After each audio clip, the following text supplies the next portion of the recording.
বীরভূমে তৃণমূলে যে নতুন কোর কমিটি তার প্রথম বৈঠক ইতিমধ্যেই শেষ হয়েছে।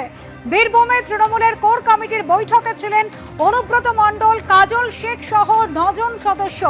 আর অনুব্রত মণ্ডলের যে ঘোষিত কর্মসূচি, সেই কর্মসূচির অনুমোদন দিয়েছে এই নতুন কোর কমিটি। কোর কমিটির বৈঠকের ছবি রেখেছে আপনাদের সামনে। সকাল 11:30 নাগাদ বৈঠক শুরু হয়। জল্পনা ছিল অনুব্রত মণ্ডল, যিনি আর জেলা সভাপতি পদে নেই, যাকে শুধুমাত্র কোর কমিটির সদস্য হিসেবে মনোনীত করা হয়েছে, সেই অনুব্রত মণ্ডল যোগ দেবেন কিনা। কিন্তু ঠিক বৈঠক শুরুর কিছুক্ষণ আগে অনুব্রত মণ্ডল আসেন জেলা তৃণমূল পার্টি অফিসে এবং বৈঠকে যোগ দেন। 25, 26 এবং 27 মে 3টি মহকুমায় অনুব্রত মণ্ডলের যে কর্মসূচি, সেই কর্মসূচিতে অনুমোদন মিলেছে এই কোর কমিটির বৈঠকের পর।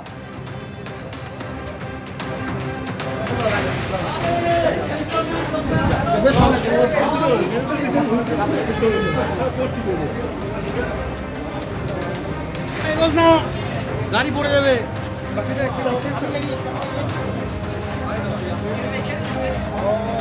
ভাস্কর মুখোপাধ্যায় আমাদের প্রতিনিধি রয়েছেন আমাদের সঙ্গে টেলিফোন লাইনে। ভাস্কর, অনুব্রত মণ্ডল সহ কোর কমিটির 9 জন সদস্যই আজ এই বৈঠকে ছিলেন। কি কি সিদ্ধান্ত হলো বৈঠকে?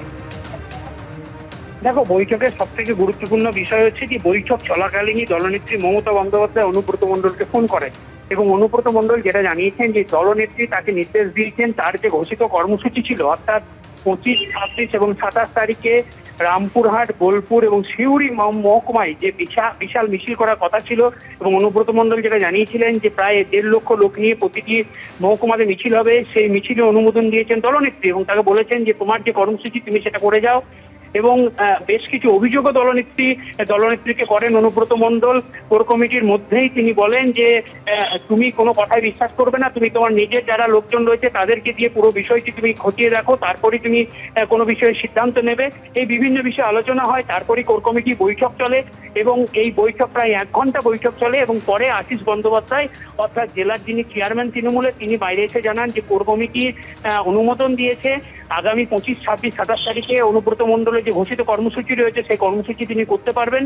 এবং তিনি জানান যে সোশ্যাল মিডিয়াতে দলের যারা নেতাকর্মী রয়েছেন তারা কোর কমিটি এবং দলীয় নেতৃত্বের সম্বন্ধে বিভিন্ন বিরূপ মন্তব্য করছেন, বিতর্কিত মন্তব্য করছেন, যারা করছেন তাদের বিরুদ্ধে কঠোর ব্যবস্থা নেওয়া হবে বলে তিনি আজকে নিশ্চিত করেন। একইভাবে তিনি জানান যে আগামী মাসে 2 বার করে বৈঠক ডাকা হবে কোর কমিটির, এবং যেহেতু গত 2 মাস ধরে কোনো বৈঠক হয়নি এবং এর আগে 1 মাস অন্তর বৈঠক হতো, কিন্তু এবার প্রতি মাসে 2 বার করে বৈঠক ডাকা হবে এবং তার তিনি নির্দিষ্ট ডেটও বলে দেন। 14ই জুন প্রথম বৈঠক হচ্ছে সিউড়িতে এবং 28শে জুন বৈঠক হবে বোলপুরে।